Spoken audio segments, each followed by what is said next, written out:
كل حال اليوم هو يوم آخر لمناهضة عملية شنيعة تطويعية في المغرب، وللتصدي لجريمة كبرى في حق المغرب والمغاربة وفي حق لجنة القدس التي يرأسها ملك المغرب. هذه الجريمة هي استضافة شركة صهيونية إلى المعرض الفلاحي بمكناس، مقرها في تل أبيب، ونمتلك كل الوثائق التي تثبت ذلك. ورغم ذلك فقد عرضت منتوجاتها في مكناس كما هو ثابت من الوثائق التي سندلي بها المحكمة.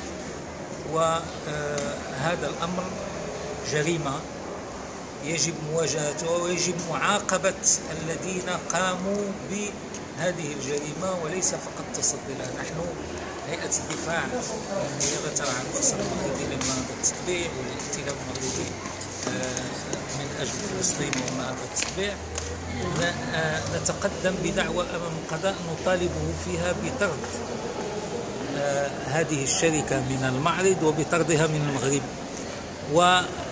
وننص فيها على أن وزير الفلاحة يتحمل مسؤولية شخصية ومسؤولية حكومية في هذا الموضوع، ويتحمل مسؤولية إهانة الشعب المغربي ومسؤولية الضرب عرض الحائط بالقانون المغربي وبالدستور المغربي وبالاتفاقيات العربية والإسلامية المبرمة في الموضوع التي تسمح على القانون المغربي.